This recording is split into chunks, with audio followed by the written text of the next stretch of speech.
இன்றே டவுன்லோட் செய்து உங்கள் ஃபேவரட் ஷோக்களை என்ஜாய் பண்ணுங்க. சார் கேஸ போடுங்க, விசாரிங்க. அதுக்குன்னு இப்படி போட்டு அடிச்சா அவனுக்கு ஒண்ணு கிடக்க ஒண்ணு ஆயிடுச்சுன்னா எப்படி சார்? சார் அவன் எந்த தப்பு பண்ணல சார், விட்டுருங்க சார். என்னது விடணுமா? அவன் என்ன சாதாரண தப்பா பண்ணிருக்கான்? கம்பெனி பணத்தை 10 லட்சம் ரூபாய் எடுத்திருக்கான். கேஸ போட்டு கோர்ட்டுக்கு அனுப்புறோம். குறைஞ்சது 3 வருஷம் ஜெயில இருக்கணும். ஐயோ அம்மாஜி, ஐயோ ஐயோ ஐயோ ஐயோ, என்ன சார் இப்படி சொல்றீங்க? சார் அவனை ஜாமீன்ல எடுக்க ஏதாவது வழி? எங்க இருந்து தப்பிச்சு வர ஓட பாத்திருக்கான். இவனுக்கு ஜாமீன் கிடைக்கவே கிடைக்காது. ஐயா, அவன் ஏதோ பேராசையில இப்படி ஒரு தப்ப பண்ணிட்டான். நீங்க ஜெயில போட்டா வாழ்க்கையே போயிடுயா. என் பேத்தி அவனை நம்பிதாயா இருக்கா. அவனை வெளியே அனுப்புறதுக்கு வேற வழியே இல்லையா ஐயா. கொஞ்சம் பெரிய மனசு பண்ணுங்க ஐயா. இங்க பாருங்க, அந்த சிட் ஃபண்ட் கம்பெனி ஆளுங்க வெளியே இருக்காங்க. அவங்க கம்ப்ளைண்ட வாபஸ் வாங்கினா ஏதாவது பண்ணலாம். அவங்க கிட்ட நான் பேசுறேன் ஐயா, நான் பேசுறேன். கான்ஸ்டபிள் கதவை திறந்து விடு. ஏங்க தள்ளுங்க, தள்ளுங்கம்மா, தள்ளுங்கம்மா. என்னையா இப்படி விரட்டுறீங்க? வாங்கம்மா. வாங்க சார். ஐயோ என்னங்க, என்னப்பா என்னையா இப்படி பண்ணிட்ட? கொஞ்சம் சூதானமா இருக்க கூடாதா? இந்த மாதிரி நடக்கும்னு எதிர்பார்க்கவே இல்லை சார். இந்த அம்மா உங்ககிட்ட ஏதோ பேசணுமா?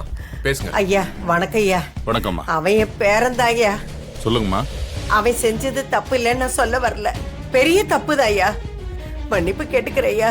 என்னம்மா மன்னிப்பு கேட்டா எங்க பணம் வந்துருமா? வராதுல்ல. உன்னை நம்பி ஒரு வேலையை கொடுத்தா கஸ்டமரோட காசையை திருடி வச்சிருக்கான் ராஸ்கல். இந்த மாதிரி எத்தனை முறை பண்ணிருக்கான்னு தெரியல. செஞ்ச வேலைக்கு ஜெயிலுக்கு போய் தான். ஐயா ஐயா, அவனை ஜெயிலுக்கு அனுப்பிட்டா உங்க காசு திரும்ப வந்துருமா ஐயா? அதுக்கு அவனை அப்படியே விட சொல்றீங்களா? கஸ்டமர் பணத்துக்கு நாங்க தான் பொறுப்பு. ஐயா, அவன் ஜெயிலுக்கு போறதுனால உங்களுக்கு எந்த லாபமும் இல்லையா. உங்களுக்கு உங்க பணம் வரணும், எங்களுக்கு எங்க புள்ள வேணும். ஐயா உங்ககிட்ட ஒரு யோசனை. யோசனையா? என்னது? எனக்கு ஒரு 30 நாள் அவகாசம் கொடுங்க. எதுக்கு டைம் கேக்குறீங்க? அவன் எடுத்த அந்த 10 லட்சத்தை இந்த 30 நாள்ல வட்டியோட நான் உங்களுக்கு கொடுத்துறேன் ஐயா. ஏமா அது இப்பயே கொடுக்கலாம்ல? அதானே. ஐயா 10 லட்சங்கிறது பெரிய தொகை இல்லையா ஐயா, அதுக்குதான் அவகாசம் வேணுங்கிற. அப்படி நீங்க பணத்தை கொடுக்கலன்னா? நிச்சயம் கொடுத்துருவேன் ஐயா. அப்படி நான் கொடுக்கலன்னா நீங்க சொன்ன மாதிரி அவனை ஜெயிலே போட்டுருங்க. யோசிக்காதீங்க ஐயா, உங்களுக்கு பணமும் வரும், என் பேரனுக்கு எதிர்காலமும் நல்லா இருக்கும். சரி, நீங்க சொன்ன டைம்க்குள்ள அவன் தப்பிச்சு ஓடிட்டானா? சார், அவன் வாங்கின அடிக்கு ஒழுங்கா நடக்கவே நாளாகும் சார். அவன் தப்பிக்காம நாங்க பாத்துக்கிறோம் சார்.